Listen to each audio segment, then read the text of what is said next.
quero só tentar provocá-los da melhor forma.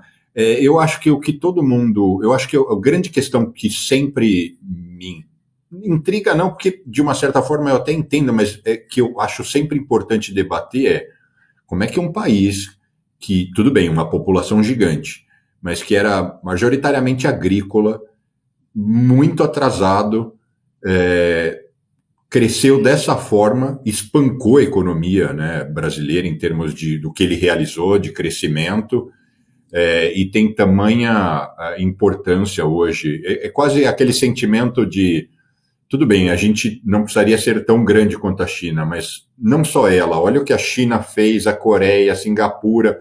Se a gente for para trás, Japão, Alemanha, que saíram da guerra destruídos. E em 30 anos o Japão se tornou a segunda maior economia do mundo. Então, assim, uma lição, né? Então é quase um sentimento de puxa, por que a gente consegue fazer tudo tão errado, né? O que a China fez de tão certo? Vai lá, Roberto. Vamos lá? Bom, na minha concepção do que eu estudei, do que eu vivi, na realidade foi o seguinte: 1973, 1976 morria Mao Zedong, que a gente chama de Mao Tse Tung. Até 1979 fica a Gangue dos Quatro, onde era a esposa de Mao Tse Tung, e a gente sabia que Deng Xiaoping, que era um líder do Partido Comunista Chinês, sabia que o comunismo não dava certo. Por que é o comunismo? Eu te dou isso de insumo e quero isso de output.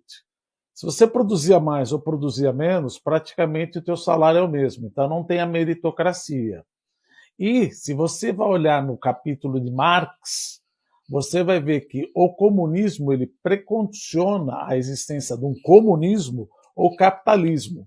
Só que Stalin e Marx, ou melhor, Stalin e Mao Zedong, eles quiseram pular a parte do feudalismo e do capitalismo sem passar pelo capitalismo, indo direto para o comunismo. Só que não acumularam capital. Por isso que você teve praticamente 20 milhões de perda de vidas por causa de inanição, etc., porque você quer formar o grande salto à frente. Bom, mas vamos lá mais perto.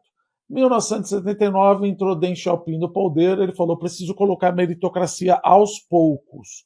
E ele fez o sistema de responsabilidade rural e empresarial. Eu te dou isso de insumo, quero isso de output, e o que você produzir acima do que o órgão planificador é teu.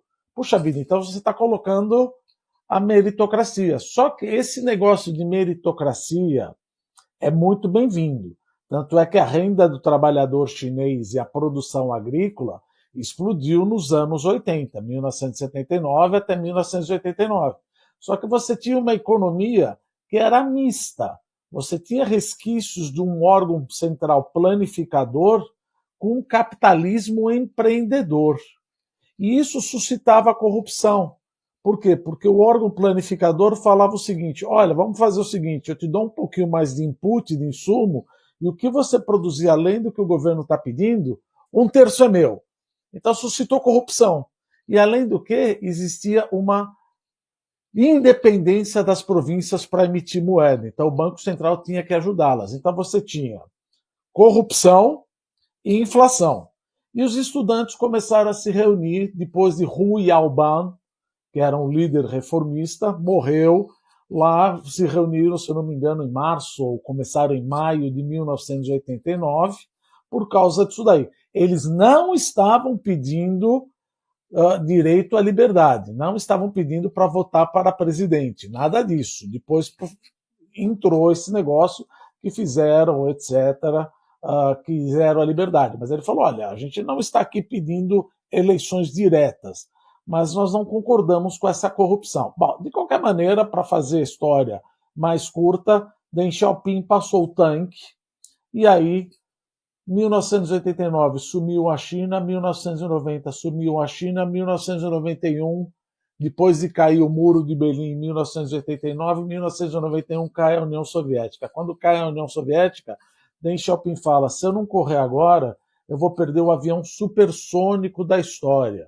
Então preciso fazer um acordo com o grande Partido Comunista Chinês. Partido Comunista Chinês, você topa continuar como líder supremo do país na ditadura pelos próximos 100 anos, mas você vai continuar apoiando as minhas reformas, a minha abertura para o Ocidente, a abertura para atrair capital e botar mais meritocracia? O Partido Comunista Chinês falou, olha, eu só tenho um problema, como é que a gente vai se chamar? Daqui a pouco a gente discute isso. Aí entrou o Exército de Libertação do Povo. Exército de Libertação do Povo. A gente sabe que se você quiser fazer uma revolução, você precisa do Exército. Deng Xiaoping entrou num Great Commitment com o Exército de Libertação do Povo, falando, Exército, você permite a continuidade das minhas reformas, se você conseguir, ou se você topar, que eu logre continuar com as minhas reformas, eu prometo que sempre teremos um exército forte, ligado ao Partido Comunista Chinês, ao Conselho de Estado, e tudo unificado como Pai, Filho e Espírito Santo. O Exército de Libertação do Povo falou, ok, mas como é que nós vamos nos chamar? Foi aí que Deng Xiaoping cunhou a frase, não importa a cor do gato, desde que o gato casse o rato. E aí todo mundo falou, bom, comunistas nós não somos. É verdade, mas nós somos liderados pelo Partido Comunista Chinês. Capitalista, apesar de ser um capitalista empreendedor, é verdade, mas não fica bem nós chamarmos de capitalista. Então Deng Xiaoping falou, olha, vamos fazer o seguinte, vamos nos chamar economia socialista com características chinesas. Pronto, agrada a todo mundo e ninguém mais discute. Ou quando ele também cunhou outra frase, ficar rico é glorioso. Então a China não tem nada de comunismo, ela é um capitalismo estatal. Só que Zhao Ziyang, que era o líder do Partido Comunista Chinês, lá em Beijing, não conseguiu mover os estudantes para dentro de casa, no dia 3 de junho de 1989.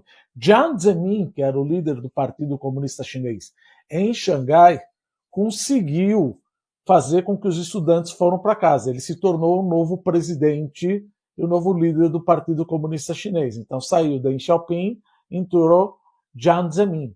Jiang Zemin começou a fazer o seguinte, ele falou, olha, vamos continuar com essas reformas, mas agora privilegiando o setor urbano. Não tem problema privilegiar o setor urbano, isso é muito bem-vindo. Só que o setor urbano correspondia a 30% da população chinesa. Então a desigualdade de renda começou a aumentar. Então começou a dar mais incentivo à produção do que ao consumo. Por isso que você chega e percebe por que a revolução, ou melhor, o massacre da Praça da Paz Celestial, plantou a semente de uma China mais voltada para a produção do que consumo. Porque entrou o Jiang Zemin, ele é um cara urbano, privilegiou menor parte da população, privilegiou a produção e não consumo. Pelo amor de Deus, eu não estou dizendo que o chinês não consome. O chinês consome demais, mas ele produz demais ao quadrado.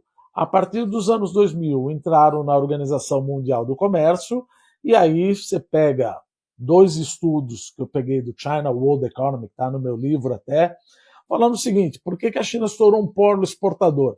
Ela, de certa maneira, ela manipula o câmbio, porque lá em 1995, um renminbi, ou melhor, 8,5 renminbis, que é a moeda do povo, que é o Chinese Yuan, valia $1. Hoje você está com 7,7, 7,5, por aí 7,3. É difícil acreditar que depois de entrar 4 trilhões de dólares de reserva internacional, o teu câmbio só apreciou isso. Então o câmbio é manipulado. A conta capital do balanço de pagamentos é fechada. Ou seja, durante muito tempo os juros eram subsidiados.